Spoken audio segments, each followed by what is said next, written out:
Ito mga boss, maganda to, pakinggan nyo. Mga loyalists.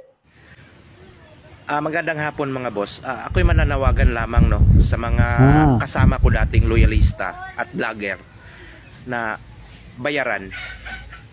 Hanggang kailan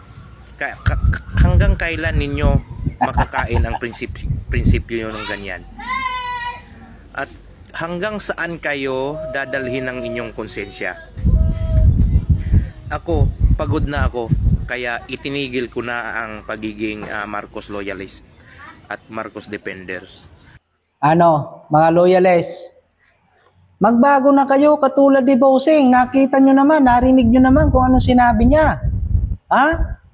Nakakaya nyo ba yung ginagawa nyo na pinapakain nyo sa pamilya mo galing sa ganoong pamamaraan na para manira ng tao? Tama nga naman ito si Bossing.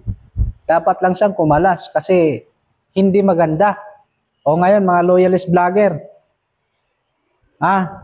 so totoo nga sinasabi na kayo, nagbablog kayo na mga puro paninira dahil binabayaran kayo ng iyong mga amo. Sus Mariosep, hindi nyo kami kayang linlangin o tuin. Kasi kami, wala kaming tinatanggap dito na suhol o bayad kada buwan, hindi katulad nyo. Kami ay kusang loob, voluntaryong pagsuporta sa pamilyang Duterte. Kami mga solid na DDS. Alam mo kung bakit, Ulit-ulit na lang ba? Sige, ulitin ko sa hindi ako magsasawa. Mahal na mahal namin ang pamilyang Duterte. Kasi sila talaga yung mga tao o pamilya na pwedeng gawing pagandahin pa, lalo ang Pilipinas.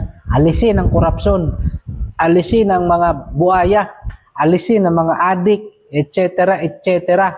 Hindi katulad ngayon. Sus Mariosep.